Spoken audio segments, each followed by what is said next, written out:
여러분 안녕하십니까, 김만음입니다. 지난주 남북철도 공동조사 열차가 유엔 승인을 얻어서 북녘으로 출발하면서 남북경제협력에 첫 발을 뗐다는 평가가 나옵니다. 국회는 이미 지난 10월 남북경제교류협력의 시대를 대비한 특위를 구성했습니다. 경제협력 실행과 추진을 위한 법과 제도를 설계하고 여야 합의와 국민의 공감대를 이끌어갈 중요한 역할을 안고 있는 국회 남북경협특위입니다. 이 시간 여야 경협특위 위원들 모시고 당면한 과제와 현안들 짚어보겠습니다.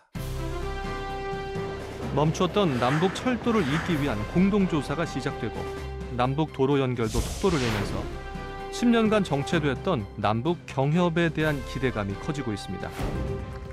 지난 4월 판문점 선언과 9월 평양 공동 선언을 통해 남북 정상이 합의한 남북 경협 사업이 속도를 내는 가운데 국회는 남북 경협 특위를 구성해 여야 간 초당적 해법 모색에 나섰습니다. 위원님들 모두가 합심해서 10년 만에 재개되는 남북 경제 협력에 의미 있는 발전이 이루어질 수 있도록 국회 차원의 노력과 지원이 필요하다고 생각합니다. 그러나 유엔과 미국 등 국제사회의 대북 제재가 남북 경협에 직접적인 걸림돌이 되면서 여야의 목소리도 엇갈립니다. 남북 교류 협력 사업에 대한 제재 예외를 적용하는 것을 분명하게 하고 갔으면 합니다. 현실적인 좀 가능한 제재 외의 적용을 위한 우리 미국과의 협상 이런 것들을 좀 적극적으로 우리가 좀 전개할 필요가 있겠다라는 생각이고요. 정말 평화를 논하다가 어느 한순간에 그들의 필요에 의해서 어느 순간에 손바닥 뒤집듯이 정말 태도가 바뀐 거 한두 번 아니지 않습니까? 그래서 우리가 너무 서두르기보다는 뭔가 하나라도 제대로 하는 작업이 필요하다고 생각이 듭니다. 이 땅의 진정한 평화를 추구하는 데는 여야도 없고 또 각 당의 생각도 마음도 다르지 않다라고 생각합니다. 근데 지금 보면은 우리가 그냥 서둘르기만 해서 된다고 생각하는 사람은 아니기 때문에 남북 경협은 비핵화 진전과 함께 가야 한다는 의견과 남북 경협이 오히려 비핵화를 촉진시킨다는 의견이 엇갈리는 가운데 특유의 논의가 과연 새로운 협치의 장이 될 수 있을지 남북 경협을 둘러싼 국회의 역할과 과제에 관해 심층 진단해 봅니다. 오늘 토론을 위해서 나오신 남북경협특위 소속 여야 의원들 소개해드리겠습니다. 더불어민주당 간사를 맡고 있죠, 김경협 의원입니다. 안녕하세요. 김경협입니다. 네, 자유한국당 소속 특위위원이시죠, 송석준 의원 나오셨습니다. 어서 오십시오. 예, 안녕하세요. 통일의 고장 이천시 지역구 출신 송석준 의원입니다. 반갑습니다. 바른미래당의 간사입니다. 지상욱 의원 나오셨습니다. 어서 오십시오. 네, 안녕하십니까. 실향민 2세 지상욱입니다. 바른미래당입니다. 네, 세 분 다 남북경협특위 소속인데요. 경협특위가 18분으로 구성이 돼 있죠. 관련 분야 전문 지식을 갖추거나 경륜을 갖추신 분, 또 접경지대에 지역구를 가지고 계신 분 상당수 포함이 돼 있습니다. 또 지상욱 의원님처럼 이산 가족도 북에 고향을 두신 분들도 전문 포함이 돼 있습니다. 그러나 우리 사회에 아직은 조금은 경협을 보는 견해의 간극이 조금 남아있는 것 같습니다. 우리 세 분 특위위원께서는 어떻게 보시는지 듣고 시작을 하겠습니다. 김병 의원. 네, 허리가 잘린 한반도 분단으로 인해서 뜻하지 않게 우리 한반도의 남쪽은 고립된 섬이 되어 있습니다. 이것으로 인해서 그동안에 계속 코리아 리스크 또는 코리아 디스카운트로 작용을 했고요. 이제는 남북 경협을 통해서 코리아 프리미엄 시대를 열어야 된다, 이렇게 보고 있습니다. 이것은 이 철도나 물류의 혁명을 통해서 실질적으로 대륙의 진출의 길을 마련하고 이것은 새로운 큰 성장의 도약의 계기가 될 것이고요. 두 번째는 내수시장을 최소 8천만에서 중국의 동북 삼성과 연계될 경우에 3억 명까지 확대할 수 있는 길이 열립니다. 그다음에 세 번째는 저렴하고 양질의 자원과 에너지를 확보할 수 있고 또한 노동력의 안정적인 확보를 통해서 우리 지금 위기에 처해 있는 중소기업들의 새로운 활로를 마련할 수 있다는 면에서 남북 경협은 제 얘기라서 자꾸 발음이 좀 어렵습니다. 김경협 의원. 제 얘기라서 발음이 좀 어렵습니다. 남북 경협은 한국 경제 새로운 성장의 획기적인 도약의 계기가 될 것이다, 이렇게 보고 있습니다. 코리아 리스크에서 코리아 프리미엄으로 전환하는 계기가 될 거다라는 얘기인데요. 송 의원님, 어떻게 보십니까? 종합적으로 지금 남북 경협은? 예, 남북 경협은 아주 중요한 의미를 갖고 있죠. 뭐 정치적으로 말하자면 궁극적으로 우리 대한민국의 분단 구조를 타파하고 우리가 염원하는 통일을 이루기 위한 과정에서 중요한 남북 교류와 협력을 위한 수단이죠. 예, 그런 의미에서 상당히 중요하다고 보고요. 예. 현실적으로도 우리 존경하는 김경엽 의원님께서 말씀하신 대로 우리 경제 각 부문에서 남북 경협을 통해서 상생의 이익을 많이 도모할 수 있을 겁니다. 그래서 나름대로 새로운 또 수요도 창출할 수 있고 자원을 효율적으로 이용함으로 해서 남북 경제 파이를 키울 수 있는 좋은 기회가 될 수 있다고 생각을 합니다. 네. 다만 바른 땅에 딛고 갔으면 좋겠습니다. 너무 장밋빛 기대에 부풀기보다는 현실적인 여건, 제약 조건을 제대로 우리가 간파를 해서 현실적으로 가능한 것부터 차분차분 풀어가는 남북 경협이 이루어졌으면 합니다. 네, 상황을 보면서 차분하게 추진하는 게 필요하다라는 뒷받침 얘기까지 추가해 주셨습니다. 네, 지상욱 의원님. 네, 남북 경협 시작이 반이다라는 얘기가 있듯이 굉장히 대한민국과 북한이 정말 탁월가 예언했던 동방의 등불을 켜는 그런 강서국이 될 수 있는 중요한 계기가 될 수 있다고 생각합니다. 예. 저는 이미 오래전부터 남북의 민족의 혈맥을 잇는 사회 기반 시설의 마스터 플랜 세우는 일에 종사를 해왔었습니다. 남과 북이 언젠가 도둑처럼 찾아올 그때를 대비하기 위해서 우리는 도로, 철도, 항만, 공항, 산업시설 등 전기, 또 통신 어떻게 하면 북한 땅에 민족의 혈맥을 잇고 해양과 또 대륙을 연결하는 21세기를 그리는 마스터 플랜을 세울 것인가 해왔는데 시작이 됐으니까 도로, 철도 연결 좋습니다만 우리는 빨리 그 총체적인 종합계획을 어떻게 세우는 상태에서 도로, 철도 연결도 필요하고 경협도 필요한 것이 아닌가라는 그런 아쉬움을 갖습니다. 특위위원으로 지금 아쉬움이 많습니다. 정부는 대통령을 비롯해서 정말 드라이브를 걸어서 남북 경협 추진을 해가고 있습니다. 근데 아쉬운 것은 정부의 당국자들이 국무위원들이 한 분도 참석을 하지 못한다. 예. 왜냐 상임위가 열려 있다. 이래서 차관님이 나오시는 데부터 어떤 부처는 본부장이 나온다는 얘기도 있습니다. 우리 정부 여당의 우리 간사님이신 김경엽 간사님께서 이 특위가 더 실질적으로 성과를 내고 가려면 정부에서도 정말 더 많은 노력과 성의를 가지고 좀 참석을 해주시고 하는 노력이 필요하겠다. 이런 아쉬움 해소를 해주시길 바랍니다. 좀 특이의 한계가 있는 것 같아요. 그러니까 우선 정부 부처에서도 우선 상임위를 먼저 우선 생각을 하고 예. 이 굉장히 남북 경협 특위가 중요한데 그래서 아마 이제 또 장관은 못 나오고 이제 차관이 대참을 하는 이런 결과로 오는 것 같은데요. 우리가 좀 날짜를 좀 잘 좀 조정을 해서 잡아야 될 것 같습니다. 또 아쉬움이 일리가 있다고 보시나 어떠나요? 일단 남북 경협 사업에 대한 중요성을 좀 더 정부 부처가 좀 인식을 예. 해야 될 것 같고요. 우리가 또 시간을 또 잘 조정을 해서 예. 겹치지 않도록 하는 것도 우리의 역할이라고 봅니다. 간사가 또 그런 역할을 하는 역할도 있으니까. 그렇습니다. 예. 남북 경협 이야기하면 여러 쪽의 분야가 있겠습니다만 일단 최근에요. 대표적으로 나왔던 게 철도 연결인데 지난주 철도 연결 사업 공동조사 시작해가지고 10년 만이죠. 5일에 일단 경의선 구간 마무리가 됐죠. 8일부터 동해선 구간 조사가 이제 막 시작이 되는데 남북 철도 연결이 갖는 의미 좀 들어보죠. 네, 김경엽 의원. 예, 우리 열차가 신의주 두만강까지 간 것은 분단 이후 70년 만에 최초라고 합니다. 제가 이날 서울역에서 공동조사 열차를 타고요. 네. 도라산역까지 갔습니다. 남북경협특위 간사의 자격으로 타고 가서 환송식도 하고 가서 그 환송 그 축사도 하고 이렇게 해서 왔는데요. 정말 참 감회가 남달랐습니다. 네. 열차에 대개 서울에서 부산까지 이렇게 된 이런 걸 많이 봤잖아요. 그런데 서울에서 신의주까지 화살표가 딱 이렇게 그려져 있는 걸 보면서 네. 이제 신의주 두만강까지 가는 것 대륙으로 연결되는 철도가 더 이상 꿈이 아니라 현실이구나. 이런 느낌이었고요. 네. 이렇게 해서 철도의 연결은 우선 우리 태평양과 유라시아 대륙을 연결하는 엄청난 의미가 있는 것 같습니다. 우리 물류혁명을 통해서 수출 경쟁력을 30% 이상 제고시켜낼 것이다 이렇게 보고 있고요.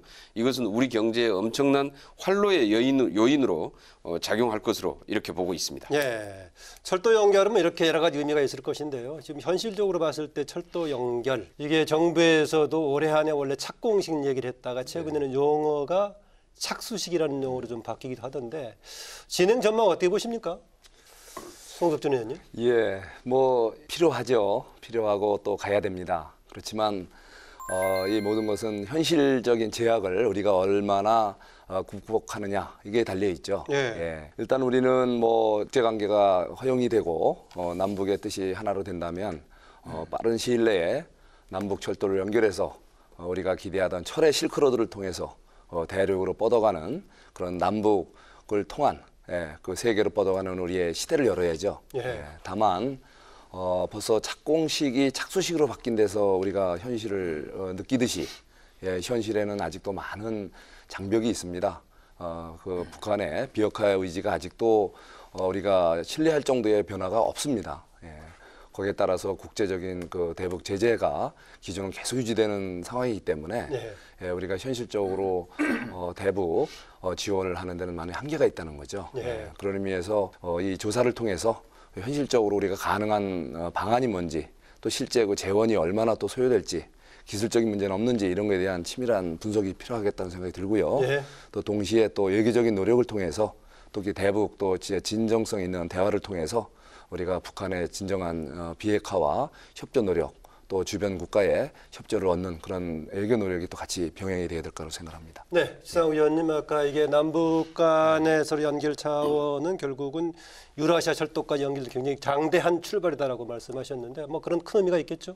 예, 저는 뭐 예전부터 그 통일 비전을 갖고 왔던 사람인데요. 제가 백두산에 몇 년 전에 간 적이 있었습니다. 북한을 통하지 않고 중국의 장춘을 통해서 갈 수밖에 없었는데 백두산을 올라서 맑은 날씨의 천지를 경험했고 정말 민족의 에너지를 느꼈습니다. 그때 호텔에서 보니까 지도를 거꾸로 보니까 우리나라가 맨날 대륙 했지만 지도를 거꾸로 보면 정말 광대한 어떤 해양 앞에 붙어 있는 조그만 사마이 같은 그런 나라라는 그런 인식이 받았습니다.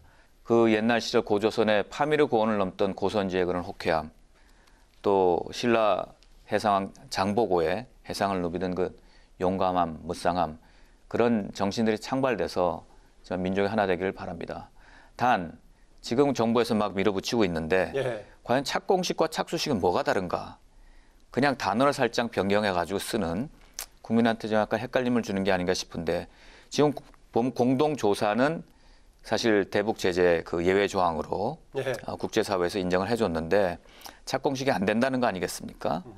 근데 단지 착공식을 착수식으로 바꿨다는 걸로 해서 무슨 개념이 크게 바뀌냐라는 생각은 들지 않습니다.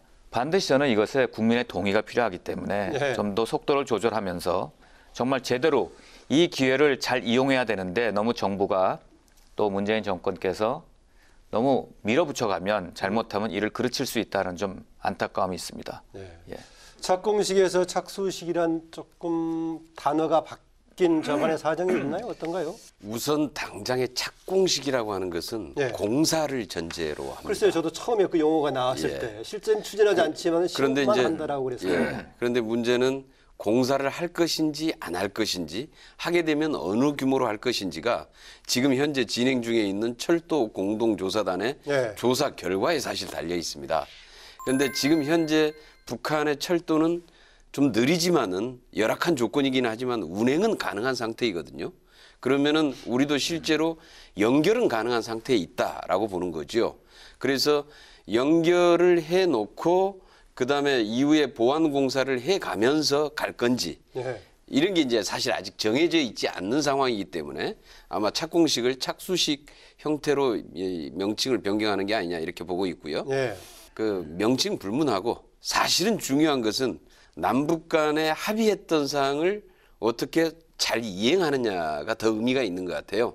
그러니까 이거 특히 또 정상 간의 합의인데 이게 이제 지금 현재 남북 간에 하나하나 좀 신뢰를 쌓아나가는 과정이고, 이후에 여타의 남북 교류 협력 사업을 위해서라도 이러한 신뢰를 쌓아가는 건 굉장히 중요하고, 그런 의미에서 연말까지 착공식이든 착수식이든 일단 합의했던 사항을 먼저 좀 이행을 정확히 한다라는 의미가 좀 더 큰 것 같습니다. 착수식까지는 뭐 지금 이제 국제적인 제재 조건이나 환경하고는 상관없이 우리가 협력해서 할 수 있는 분야죠?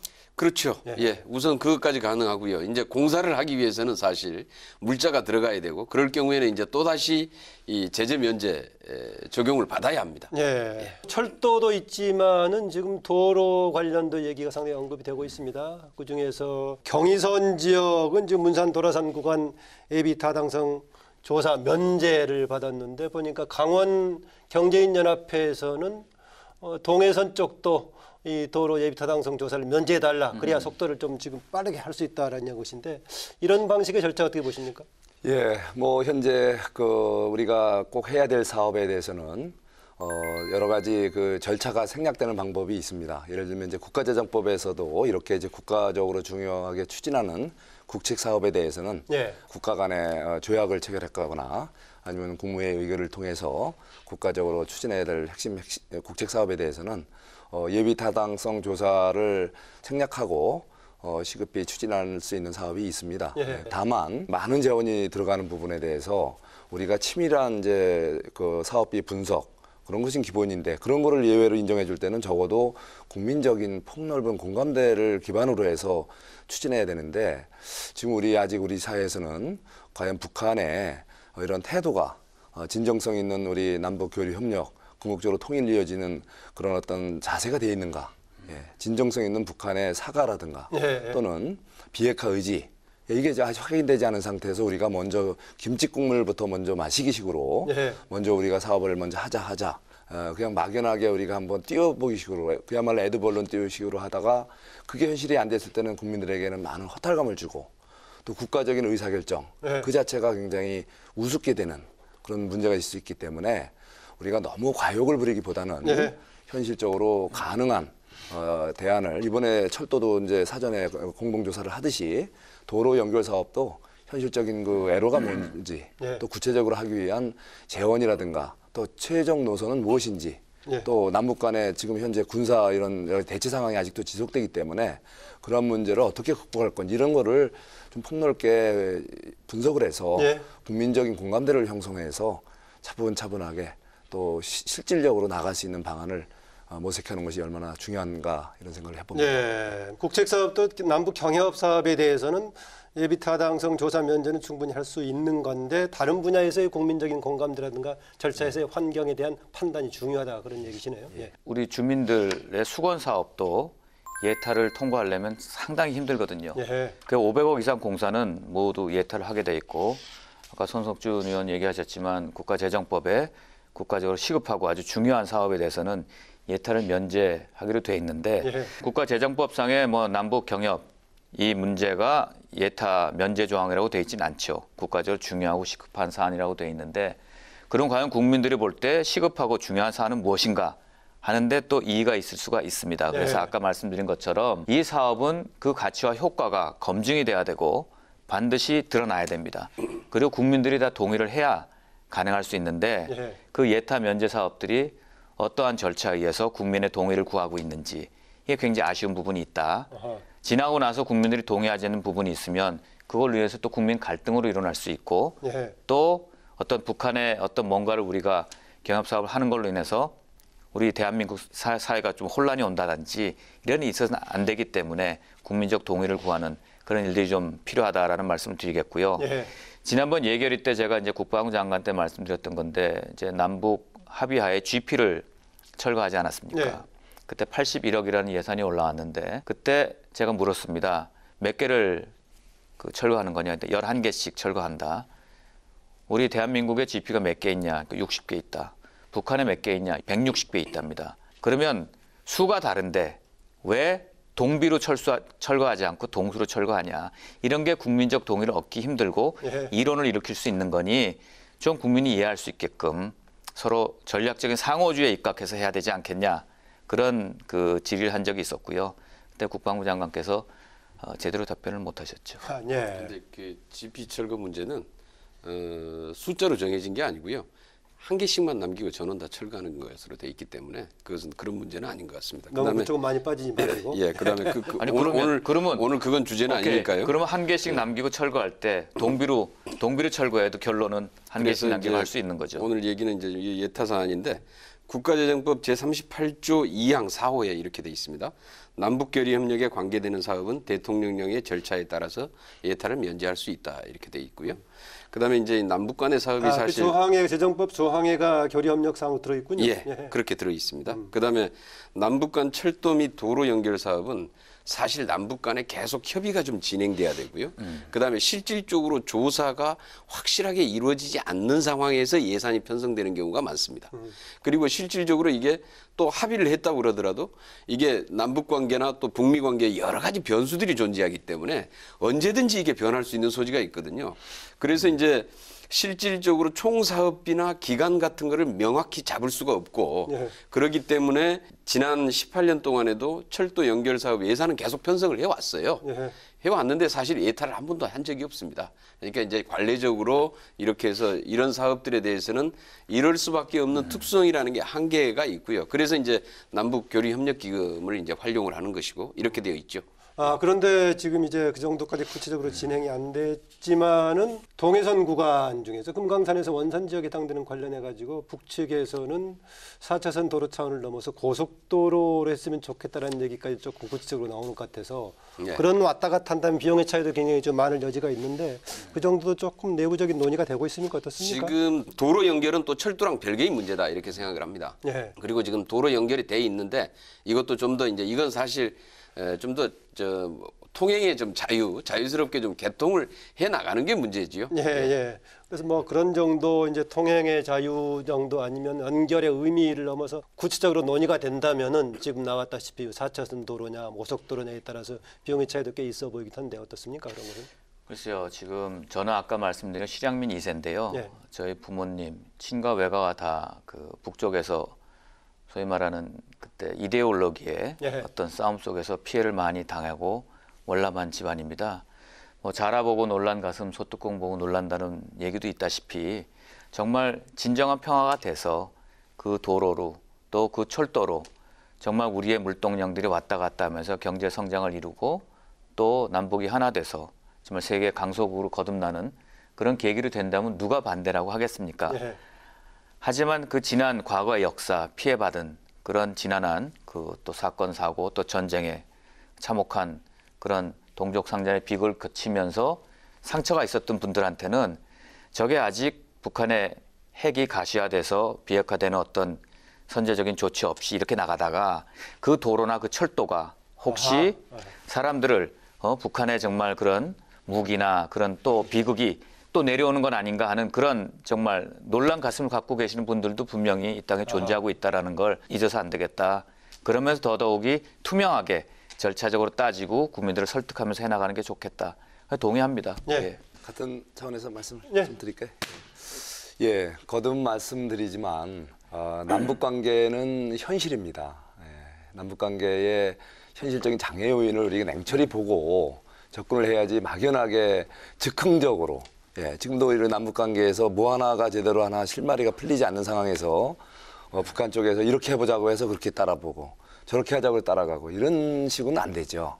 우리가 그 국내에 예를 들면 토목 사업, 도로 건설 사업이나 철도 사업을 하더라도 실제 계획했던 것보다 막상 하다 보면은 주변의 지형 지물의 어떤 예측지 못했던 상황들이 추가로 발견된다든가 이래서 사업비가 추가로 들거나 또는 공기가 지연되고 이런 사례도 많아요. 예. 근데 지금 남북 관계는 그 불확실성이 그 어느 때보다도 지금도 그 해소되지 않는 더구나 국제 관계가 복잡하게 지금 꼬여 있기 때문에 이런 어려운 상황에서 막연하게 그냥 애드벌룬 띄우는 식으로 이거 했으면 좋겠다. 저거 했으면 좋겠다. 마치 우리가 지난번 정상회담 시 그 문재인 대통령 내외께서 백두산 천지에서 김정은 위원장 내외랑 한라산과 백두산 천지의 물을 합수를 하면서 마치 우리가 통일이 다 된 것 같은 느낌이 들었어요.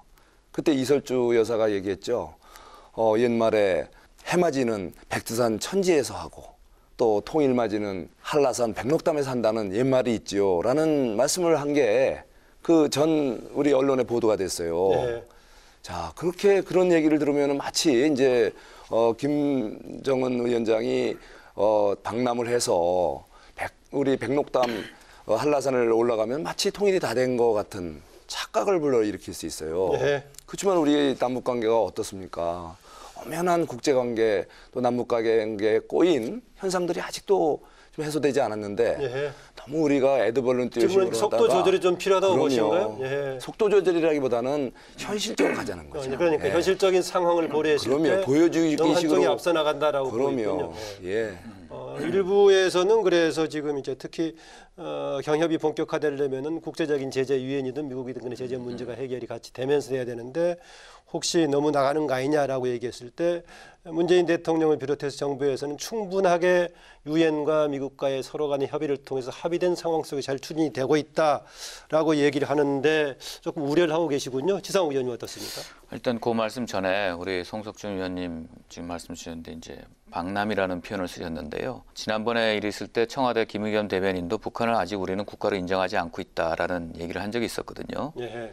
그 때문에 방남보다는 그 방한 대한민국을 방문했다라는 그런 표현을 쓰면 좋겠다 하는 그런 좀 제안을 좀 드리고요. 아, 영어를요? 예. 네네. 그거는 굉장히 중요한 문제라고 생각합니다. 그다음 지금 말씀하신 속도 조절론 말씀 주셨는데 지금 정부는 이렇게 드라이브를 걸다 보니까 대북 제재에 대해서 국제 공조를 잘 하고 있다라고 말씀은 하시지만 미국 쪽이나 유엔 쪽에서 나오는 얘기를 들어보면 우려하는 목소리도 많이 있습니다. 특히 이번에 미국 상원에 있는 외교위에 있는 동아시아 그 태평양 그 소위원회 그 위원장인 코리 가드너 이런 양반은 지금 아무것도 되고 있지 않다는 거거든요. 영변 핵시설 또 북한의 그 전역의 핵시설 사찰 리스트 내놨는데 그것도 전혀 돼 있지 않고 비핵화를 위해서 압박 방안을 마련하겠다고 거기서도 얘기를 했고 또 같은 상원의원인 존 케네디 같은 분은 제재 완화는 비핵화 전에는 없다라고 이렇게 공언을 했고 그 코리 가드너 더더욱이 그 북한의 석유를 중단시키겠다까지 얘기를 하고 있는 이런 와중이고 이제 워싱턴 포스트지에서도 그런 우려의 얘기들이 지금 나오고 있는 와중이기 때문에 문재인 대통령과 김정은 위원장만의 약속과 얘기만 갖고 지금 할 수 있는 게 사실 별로 없지 않습니까? 그렇다면 말씀 주신 대로 대북 제재는 그 유엔 안보리 제재를 피해야 되고 거기 동의를 얻어야 되고 우리가 주권 국가이긴 하지만 그 유엔의 공조를 따를 수밖에 없다라는 그 현실 거기에 따라서 속도를 맞추고 또 살라미 정책을 북한에 쓰면 우리도 상호적으로 살라미를 내놓는 그런 조건에 따라 가지고 하나하나씩 진전되는 게 맞다. 예. 이런 생각을 남북 합니다. 경협 분야는 지금 특히 우리 당사자로서 특수한 면이 있고 또 유엔 제재에 의한다고 하더라도 여러 가지 조금 여지가 있기 때문에 오히려 적극적으로 해서 국제적으로 뭔가 비핵화라든가 화해 분위기를 이끌어가는 역할도 필요하다는 그런 주장을 어떻게 보십니까? 그거 동의를 하는데요. 그러려면 하나하나 조건에 맞춰 가지고 협의를 해 나가면서 해 나가야 되는데 예를 들면 경험을 하더라도 원유 같은 거, 석유 같은 거, 전기 같은 거 함부로 못 들어가게 돼 있지 않습니까? 그렇다면 그냥 밀고 나갈 게 아니라 그게 왜 필요한지 그게 북한의 어떤 무기라든지 전략 무기로 사용되는 것이 아니라 정말 평화를 위해 사용할 수 있다는 걸 그쪽에다가 동의를 얻게끔 하는 노력, 사전적인 조치가 더 필요한 건데 그런 속도를 조절하지 않고 빨리 나가다 보면 할 수 있는 것도 못하게 되는 그런 일이 꼬이는 경우가 생길 수 있다. 통일부 장관도 뭐 인정을 하더라고요. 네, 지난 10년간 이제 남북 관계가 쭉 대립과 갈등을 오랫동안 해오면서 쌓여 있는 불신, 적대감 이런 게 굉장히 크고요. 아직도 사실 그런 게 좀 많이 남아 있다고 봐야죠. 예, 남북 간에요.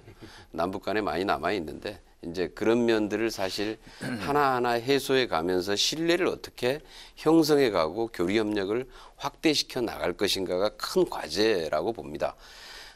우선 그 제가 지난번 그 금강산에서 이제 그 행사가 있었는데요. 거기에 가서 당국자들을 만났을 때는 그러더라고요. 지금 이제 자기들은 핵 미사일 실험도 중단했고 풍계리 핵실험장도 폐쇄했고 동창리 미사일 ICBM 발사대도 해체했고 미군 억류자 송환 뭐 유해 송환도 했는데 미국은 해준 게 뭐 있습니까? 뭐 이러더라고요. 그래서 그러면서 불만이 아주 굉장히 쌓여 있는데 이게 이제 문제는 뭐냐면은 사실 여기에 맞는 상응한 조치가 성의를 보여야 될 거 아니냐. 사실 이런 얘기인데요.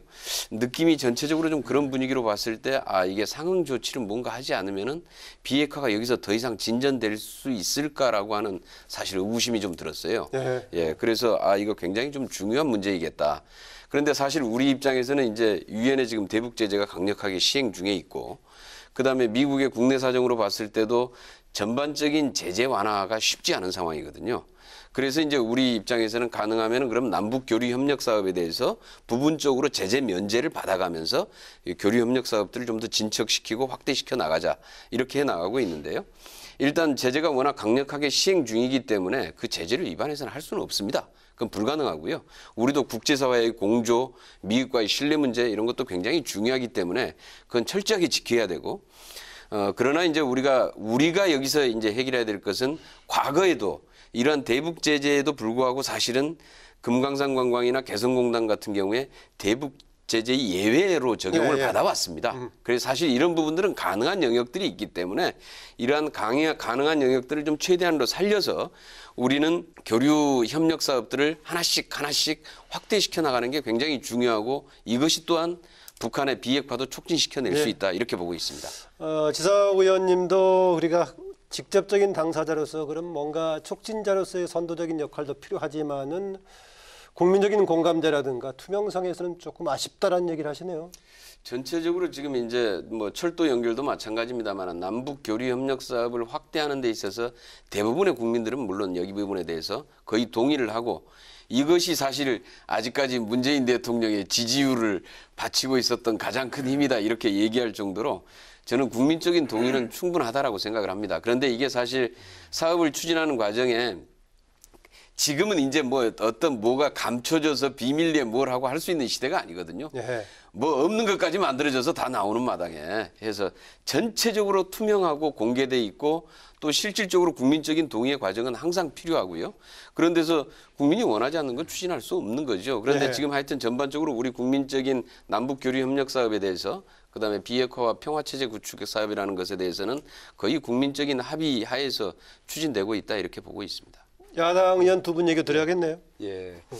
글쎄요, 뭐 김경엽 의원님 말씀하시는 대로 그렇게 국민들이 정말 쌍수 들고 김정은 위원장의 방문을 우리 정말 환영하고 이런 분위기라면 얼마나 좋을지 모르겠습니다. 그런데 현실은 지금 말씀하신 대로 쌍수 들고까지 환영이 하겠습니다만 하겠습니까만 그런데 뭐 대통령께서는 그렇게 말씀하셨잖아요. 그걸 확신하신다고. 답방에 대해서도 우리 국민들의 찬성하는 비율이 90%입니다. 와야 된다. 그래요? 그래야 일단 북한의 비핵화나 평화체제 구축에 그게 어디에서 나온 통계인가요? 90%가? 여론조사 결과에 나와요. 그건 나중에 확인해 보기로 나중에 하고요. 한번 확인하죠. 자, 일단 저는 북한이 지금 우리 측에 좀 압박을 했다고 말씀하셨잖아요. 우리가 이런 성의를 이런 핵시설 관련 시설도 뭐 폐쇄하고 또 나름대로 또 이 납북자들 이렇게 또 송환도 하고 이런 성의를 보였다고는 하지만 그걸 받아들이는 우리 입장에서 미국이나 또 우리 또 한국 측 입장에서 과연 우리 일반 국민들이 다 북한이 정말 바뀌었구나 이런 거에 대해서는 아직도 의구심이 있다는 거죠. 예를 들면 과거 천안함, 연평도, 포격, 도발 이런 거에 대한 진정성 있는 북한의 반성과 사과 없었잖아요. 그리고 또 금강산 관광 재개를 위해서도 그때 중단된 이유가 있잖아요. 지금 박광자 그 피살 사건 그 부분에 대해서 진정성 있는 사과가 없는 상태에서 우리가 너무 막연하게 그냥 이제 필요하니까 갑시다라는 것은 아직도 공감하지 못하는 국민들이 많다는 것을 우리는 좀 인정할 필요가 있다고 생각합니다. 민심을 바로 읽는 것이 진정한 남북 교류 협력, 특히 경협을 실질적으로 할 수 있는 저는 중요한 선결 과제라고 생각합니다. 아까 김경엽 의원님 말씀 주셨는데 저는 지난 9년간의 보수 정권 때 대북 정책이 다 잘했다라고 생각하는 사람 아닙니다. 그렇다고 해서 그 전에 햇볕 정책으로 무조건 퍼주기 했던 것도 옳았다고 생각하지 않습니다. 왜? 퍼주었을 때도 그랬고 지난 9년 동안 또 압박만 했을 때도 그렇고 북한은 변하지 않았습니다. 그렇기 때문에 대화를 통해서 제재 압박할 건 하면서 또 그러면 대화를 통해 가지고 뭔가 물꼬를 터야 된다는 게 제3의 길이라고 생각하는데 그게 제 소신입니다. 아까 우리 대한민국과 북한이 이 일을 해나가기 위해서 가장 중요한 것은 서로 간의 신뢰다. 근데 신뢰를 양 정상끼리는 했는지 모르지만 아직 국민들끼리는 다 같이 신뢰하고 있는 게 많이 부족하다라고 말씀드릴 수 있고요. 지난번에 국회의장실에서 판문점 선언 국회 비준 동의 문제를 가지고 여론조사를 해가지고 73%의 국민이 동의한다라고 해서 제가 저희 당의 연구소를 통해 가지고 여론조사를 새로 했어요. 그때 국회의장실에서 한 거는 자 이게 법적으로 효력을 발휘하려면 국회 동의가 필요한데 찬성하십니까? 이렇게 이분법적으로 했고 저희는 이게 국회 비준을 하기 위해서는 비용 축에 국민의 돈이 얼만큼 들어가는지 비용 추계가 필요한데 그거 하고 봐야 되냐 하고 물어보니까 오히려 73% 거의 반대로 국민들이 반대를 하더라고요. 이렇게 이제 여론조사라는 게 설문을 어떻게 하는 게 이제 다르다는 말씀 드리고 아까 말씀드렸던 투명하다는 거 제가 이번에 얘기를 해보니까 뭐냐면 교추위를 통해 가지고 사실 예산 심의권은 국회이지 않습니까? 의결하는 게 그 의결한 예산을 가지고 교추위라는 걸 통해 가지고 기재부와 통일부에서는 그 예산을 마음대로 주물렀다 놨다 하면서 수정을 했어요. 증액도 시키고. 그리고 쓴 다음에 지금 금년에 지금 요청한 게 남북경협기금이 1조 977억인데요. 거의 5,100억이 사실 내역이 없는 깜깜이 예산이거든요. 그래서 밝히라고 했을 때 그건 기밀이다라고 했고. 전체 증액은 뭐 한 1,000억 정도 된 건가요? 이전에 비해서? 뭐 그 정도 됐는데 중요한 거는 그 내용 자체가 국민이 알아야 될 거 아니냐? 국민은 모른다. 쓰고 난 다음에 그리고 나서 국회에도 보고조차 하지 않아요. 그런 예산에 대한 국회 심의권을 침해하는 것이고 국민한테 투명하게 보이는 것도 보이지 않는 것이니 기재부는 기밀을 알아야 되고 국회는 몰라도 된다는 이상한 논리에 상충되는 것을 지적한 적이 있었거든요. 그 요번 우리 일단 논의는 넘어가 버린 단계겠군요, 그거에. 그렇죠. 예, 그냥 이렇게 밀고 가는 거기 때문에 우리 김경협 의원님께서 경협을 정말 우리 같이 합의해서 잘 하시기 위해서는 그런 깜깜이 돼 있는 거, 그런 더 솔직하게 요거는 기밀이기 때문에 이런 부분이 있다. 요번에 그 노무현 재단 그 14선언 그 기념으로 북한에 갔다 온 그것도 거기 예산으로 갔다 온 거예요. 근데 뭐 언론에 다 나지 않았습니까? 이런 것들이 확인을 한번 해봐야 될 것 같은데요. 아니, 그 일부 들어 있어요, 돈이. 2억인가 1억인가 그 투자된 게 있는데 그런 것들이 언론에도 났는데 그건 기밀이다 하니 좀 나눠서 밝힐 건 밝히고 이건 정말 국가 안보에 문제가 있다 하는 거를 좀 밝히면 좋겠습니다. 기밀이라는 의미가 아니고요. 사실은 이제 그런 겁니다. 실제로 이제 남북 교류 협력 사업을 진행하는 데 있어서 이게 사실 비용이 정확히 추계가 안 되는 면이 있습니다. 비공개 내역에 대한 어느 정도 대강 정도의 뭔가 양해는 있어야 되지 않느냐. 그런데 이제 내역의 문제지 이게 이제 어떤 문제냐면 액수의 정확성의 얘기는 아니에요. 개중에 이제 이후에 이제 추진할 사업 같은 경우도 그런 경우인데 남북 간의 협상에 따라서 달라지는 내용들이 있어요. 이게 지금 그러기 때문에 이게 남북 교류 협력 기금 사업으로 진행을 하게 되는 거거든요. 그러니까 일반 재정으로 이게 회계를 편성하지 못하고 기금 사업화돼 있는 게 그러한 특수성들을 반영하고 있는 겁니다. 그러니까 남북 간에는 이후에 아까도 말씀드렸다시피 수많은 변수가 존재하고 협상에 따라서 사실 우리가 좀 더 협상에서 유리한 여건을 확보하기 위해서라도 우리의 카드를 다 보여놓고 협상을 할 수는 없는 겁니다.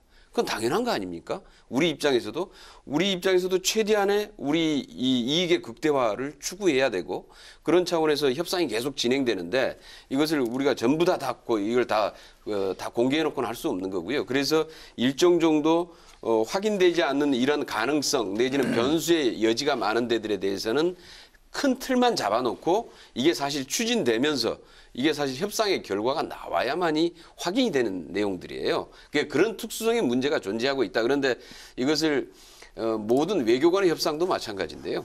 우리 뭐 방위분담 협상도 마찬가지고 그다음에 이 남북 간의 협상도 우리 국익을 극대화할 수 있는 방향에서 이후에 협상을 어떻게 끌어나갈 것인가의 관점을 고려해야지 그렇지 않고 그 카드까지를 다 내보여라 이렇게 하는 건 무리죠. 근데 이 부분에 대해서는요. 과거에 우리의 그 전철 대북 우리 교류 과정에서 실패의 경험이 국민들로 이렇게 강한 요구를 우리가 받는 거 아니겠습니까?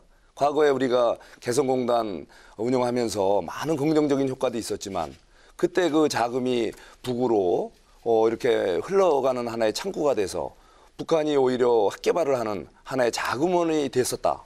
이런 의구심이 아직 해소가 안 됐다는 거죠. 근거가 없다 이렇게 해서 발표했잖아요. 자, 그렇게 이제 근거 없다라고는 하지만 자, 그 여러 가지 지금 우리 남북 교류 사업으로 인해서 북한이 실질적인 이런 수입을 확보한 건 맞죠. 그 재원이 어떻게 쓰여졌는지는 우리가 아직 검증을 안 해봤으니까 알 수는 없지만 추정은 해볼 수는 있는 거죠. 북한이 그러니까 이제 이와 그게 이제 가져가는 수단이 개성공단의 사례인데요. 그게 이제 우리가 이제 인건비가 1조 원이 들어갔다, 뭐 투자가 얼마 됐다. 그런데 그 투자로 인해서 우리가 이익을 얼마나 받았는가를 또 봐야지요. 그럼요. 그런 1조 긍정적인 원을 효과는 투자하고 우리가 연 매출 10조 원을 벌어들일 수 있다 그러면은 예. 우리는 10배 남는 장사를 하고 있는 겁니다. 그럼요. 저는 그걸 그래서, 동시에 우리가 투자한 비용과 우리가 얻는 거기에서 이익과 이런 걸 동시에 같이 봐야지 어느 한 측면만 강조하면서 그게 퍼주기다 이렇게 주장하는 거야말로 이게 정치적인 공세인 저는 거죠. 제가 퍼주기라고 안 했습니다. 저는 분명히 개인적인 소신으로는 우리 개성공단 이 사업은 굉장히 좋은 통일로 가기 위한 협력 사업에 저는 아주 좋은 모범 사례라고 봅니다. 예. 다만 그때 북한으로 흘러가는 임금 이것들이 우리 북한 근로자들에게 개별적으로 실질적으로 지급이 안 되고 많은 돈이 북한 당국으로 흘러가고 예. 그 자금이 불투명하게 경우에 따라서는 핵 개발에 쓰였을 거라는 추정을 받고 있는 상황입니다. 협력기금 이제 비공개 부분이 너무 많다 관련 얘기 나오고 그런 여기까지 갔는데요. 의구심이 있고 또 현실적으로 북한은 어찌됐든 핵 보유국임을 지금 거의 주장하고 있지 않습니까? 예. 예. 암묵적으로 지금 주장하고 있습니다. 핵 개발로 재원 그렇다면 됐다고 하는 그 것은 핵 개발 전혀 재원은 근거가 어떻게 없다는 조성됐느냐? 게, 예. 그것이 결국 남북 그동안에 투명하지 않은 남북 교류 협력에 따른 북한의 수입원에서 원인이 나올 수 있다. 예. 그런 부분 때문에 우리가 엄격한 예. 치사하고 검증이 필요하다는 거죠. 이 부분 좀 제가 정리하겠습니다. 좀 예. 우리 김경호 의원님 말씀하신 거에 답변을 저는 송석준 의원님하고는 좀 약간 결을 달리하는 좀 말씀드리고 싶은 게요. 뭐 이미 예전에 북한에 넘어간 돈으로 핵이 개발됐다라고 생각하는 국민이 많기 때문에 그거는 이제 뒤로 과거로 북한이 이미 핵을 완성한 거 아니겠습니까? 그 뒤로 처치해 놓고 지금 말씀드리는 남북 경협 기금에 대해서 말씀을 드리자면 아까 말씀하셨던 대로 전 액수는 분명히 그렇지 않습니까? 예산이라는 것도 5월 달에 그 국가재정법에 따르면 5월 31일까지 각 부처에서 기재부로 내게 돼 있는데 예. 그 위에 지나고 나면 그 다음 연도에 어떤 예산이 더 필요한지 거기서 수정안을 내고 그래서 조정안이 생기는 거 마찬가지로 액수는 이렇게 변할 수 있다라고 봅니다. 단 그 내역은 아까 말씀하신 대로 내역은 정해져 있어야죠. 계획이니까. 그런데 아까 우리 의원님 말씀하신 대로 그 내역 중에 협상을 위해서 공개 못할 것도 분명히 있다라고 인정합니다. 그러나 이거는 협상하고 전혀 관계도 없는 그런 내역인데 이번 기회에 우리 남북 특위에서 차제에 정말 그런 내용의 예산은 내가 특별하게 아니, 따로 공개를 하라고 저도 촉구하겠습니다. 그러니까 전 국민을 상대로는 아니더라도 우리 국회에서만큼은 어떤 내용을 갖고 할 건지 예. 이 보완사항은 무엇인지 이거는 보완사항이 아닌데 이런 설명이 필요해야 된다 하는 걸 분명히 말씀드리고요. 예. 지금 저희들이 사후 또- 보고도 없기 때문에 이런 말씀을 드리는 게 예. 예결위에서 드러났다는 말씀을 드리는 저희들도 겁니다. 이후에도 남북 교류 협력 사업은 확대되어 갈 텐데 가장 큰 원칙은 공개성과 투명성을 원칙으로 한다라는 겁니다. 예. 그렇게 해야지 국민의 신뢰도 얻을 수 있고요. 국민적인 합의를 얻을 수 있다라고 생각하기 때문에 그런데 아까 말씀드린 그런 협상 과정이 좀 불가피한 요인들이 존재한다라는 예. 걸 좀 말씀드리겠습니다. 어쨌든 간에 그런 논란이 있었는데 지금 예산안 자체는 이미 개수 정도 끝나고 소소히도 사실상 끝났다고 봐야겠죠. 지금 다른 사안하고 맞물려 갖고 지금 법정기를 못 지키고 있는 그런 상황이죠. 예, 소소에도 이미 끝났습니다. 예. 네. 그러면은 이후에 보완 과제는 아무래도 이제 추진 과정 속에서 국회에서 여러 가지 이제 실질적인 역할하는 과정 속에 다시 한번 좀 보완하고 야당은 따질 게 있으면 따져보고 그런 절차가 필요하지 않나 좀 그렇습니다. 아까 송석준 의원께서 김정은 위원장 지금 답방 관련 얘기가 나왔는데요. 기대하는 바 또 뭔가 또 우려하는 바 양면성이 있을 것 같은데 지상 의원께서는 어떻게 보십니까? 그래서 기대와 우려가 교차한다고 생각을 합니다. 그동안 우리나라 대한민국 역사를 봤을 때 북한은 김일성, 김정일, 김정은 체제, 3대 체제로 내려오고 있지 않습니까? 그동안 북한의 지도자라고 할 수 있는 분이 대한민국을 방문한 예가 없기 때문에 예. 정치적으로나 역사적으로는 하나의 정말 사건도 역사가 될 수 있다고 생각합니다. 예.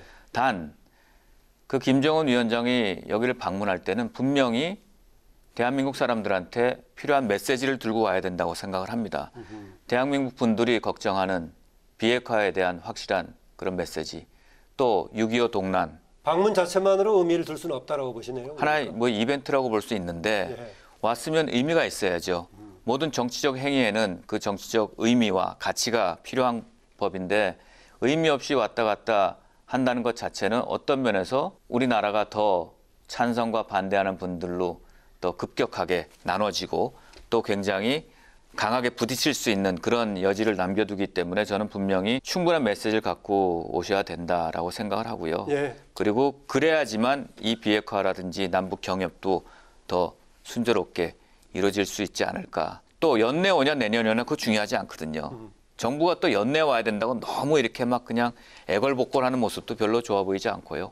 때가 되면 오는 건데 그때는 분명한 가치와 메시지를 갖고 와야 온 그 목적이 정말 국민한테 다다를 것이다.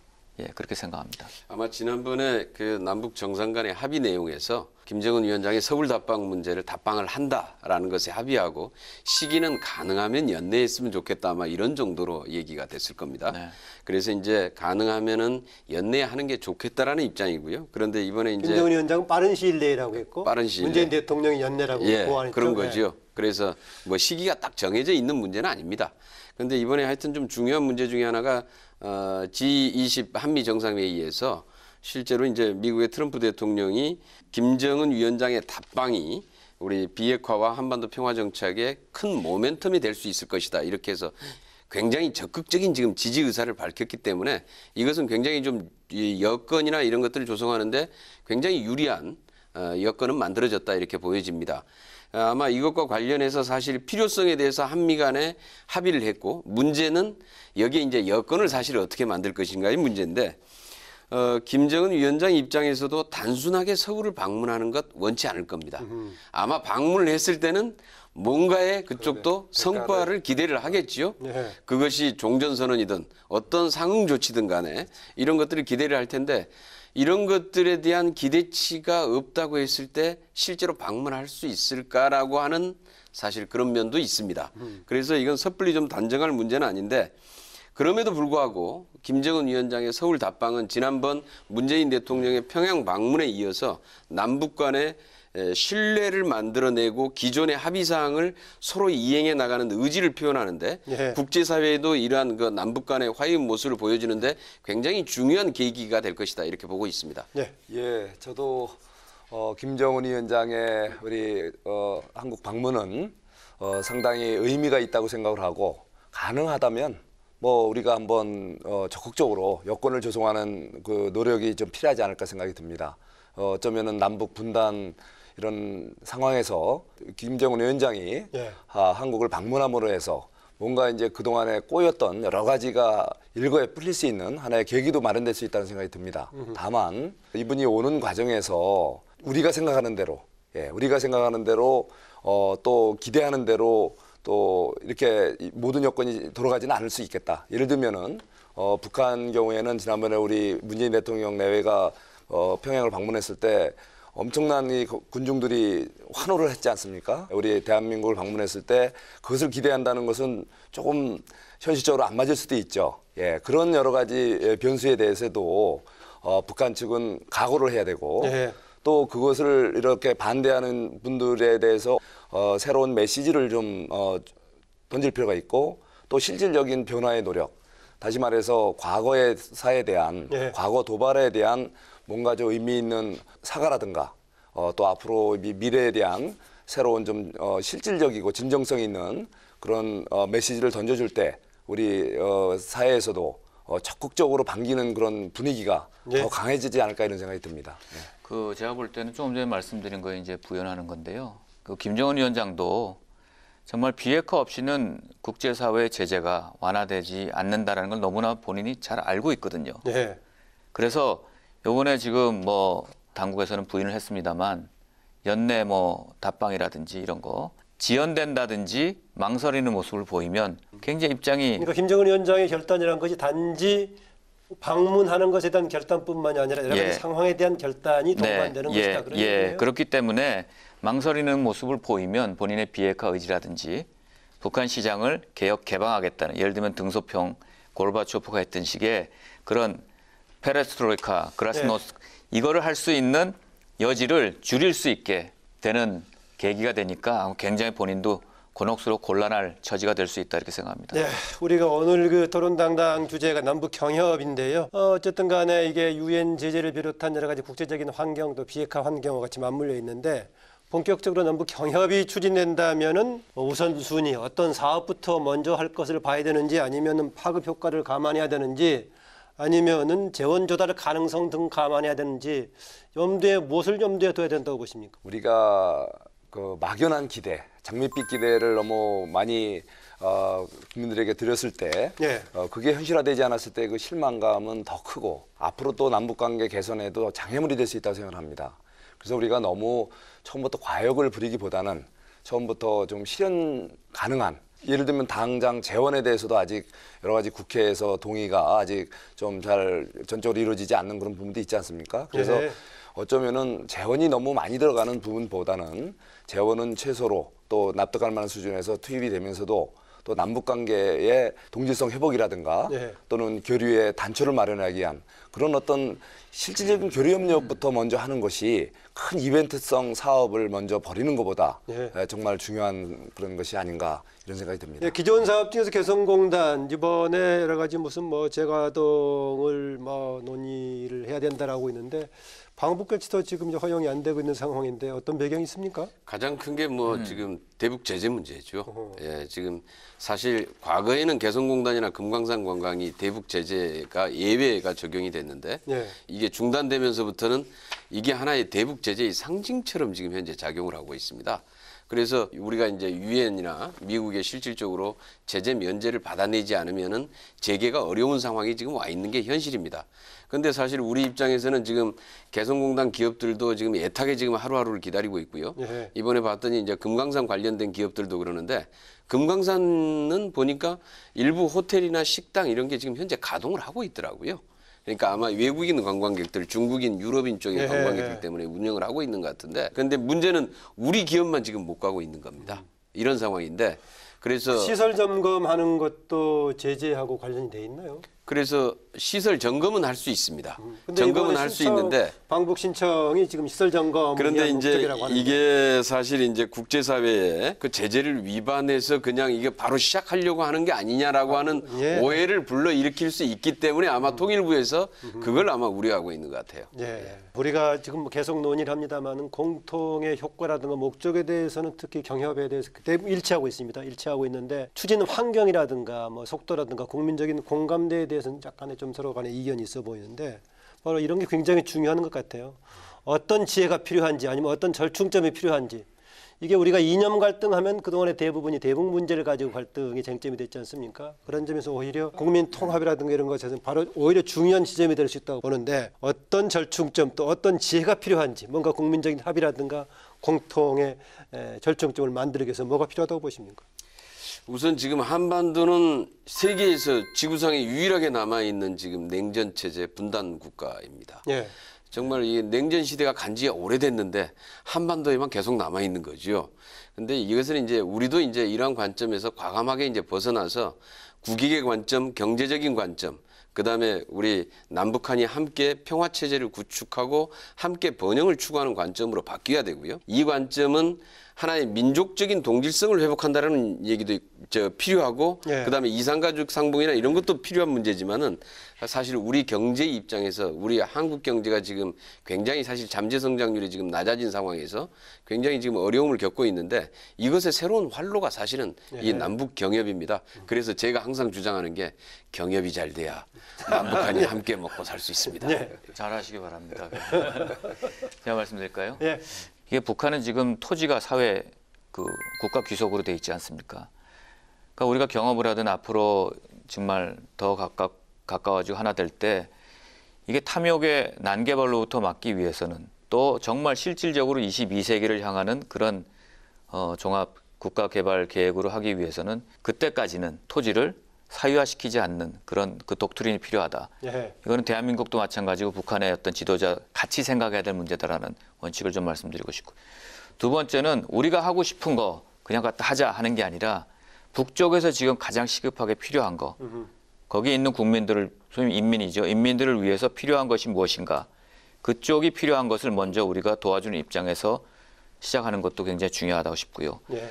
세 번째는 우리나라는 지금 벌써 2018년 그 IT 같은 것도 세계 강국으로 돼 있고 또 과학적으로도 기술적으로도 산업적으로 많이 북한에 비해서 발전돼 있는데 지금 우리 수준이 아닌 우리가 전쟁을 겪고 나서 60년대, 70년대 개발해오던 그 시대 수준에 맞게 북한 수준에 맞게 우리가 발전해오던 그 시대를 경험을 재구성하면서 예. 맞춰주면서 우리가 같이 협력하고 도와주는 것이 필요하다. 그것이 아마 남북 경협이라든지 서로 간의 이질적인 그런 의식을 많이 떨어뜨리면서 그런 내용을 다 국민께 투명하게 설명하고 동의를 구하는 그 과정이 있다면 많이 이 격차가 줄어들지 않을까 이렇게 생각합니다. 네.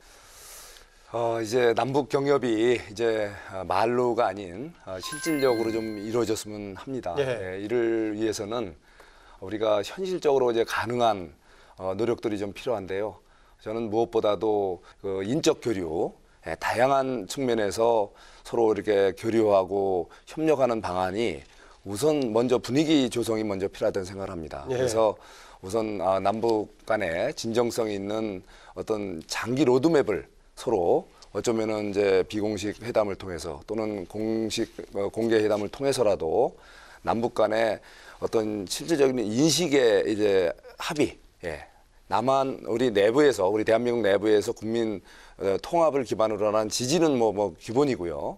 우선 남북 관계에 있어서도 좀 더 장기 로드맵을 우리가 좀 만들어서 그거를 현실적으로 가능한 것부터 하나하나 네. 실천해가는 노력을 이제부터라도 그냥 막연하게 일괄 타결식으로 한다는 것은 한계가 있다는 걸 우리가 느끼지 않습니까? 네. 보다 현실적으로 좀 접근했으면 합니다. 예, 마칠 시간이 된 것 같습니다. 앞으로 남북 경협 특위에서 남은 기간 활동의 주요 과제 또 마지막으로 추가하고 싶은 말 30초씩 안에 정리해서 주시기 바랍니다. 야당 의원님부터 먼저 하실래요? 지상욱 의원님. 이런 말씀 드리고 싶습니다. 이 땅의 진정한 평화 바라지 않는 사람 아무도 없습니다. 그 진정한 평화를 구축하기 위해서 또 남과 북이 한 민족이 하나 돼서 정말 강속으로 거듭나기 위해서 동방의 등불을 켜기 위해서 정직하게 노력할 것입니다. 우리가 야당이라고 반대를 위해서 반대하는 거 아닙니다. 이럴수록 문재인 대통령께서 김정은 위원장과 회담을 할 때 칼을 쥐게 되는 것입니다. 문재인 대통령께서 이 얘기를 잘 들어주시고 말씀드린 이 내용들을 김정은 위원장하고 협상을 하실 때 정말 잘 쓰시기 바랍니다. 예. 그래서 대한민국이 바라는 정말 진정한 평화, 이 땅의 경협이 이루어지기를 바랍니다. 네, 송석준 의원님. 예, 저는 개인적으로 통일의 역사적으로 한반도 분단 구조를 극복했던 과거 통일의 본부장 이천 출신입니다. 이천은 상생과 조화의 정신이 아주 또 넘쳐나는 동네입니다. 서로 존중하고 서로 이해하고 그래서 뭔가 서로의 공동의 이익을 창출해가는 그런 밝은 내일을 만들었으면 좋겠습니다. 남북 관계에 있어서도 예. 보다 더 서로를 이해하고 서로 도와주면서 뭔가 앞으로 새로운 진정한 통일의 시대를 내다보는 실질적 남북 교류가 이제부터라도 진정성 있게 펼쳐졌으면 좋겠습니다. 네, 김병현 의원. 예, 흔히 외교안보에는 여야가 없다. 초당적인 협력이 필요하다고 합니다. 특히 우리 남북관계가 지금 그렇습니다. 굉장히 어렵게 가고 있습니다. 정말 초당적인 협력이 필요한 시기입니다.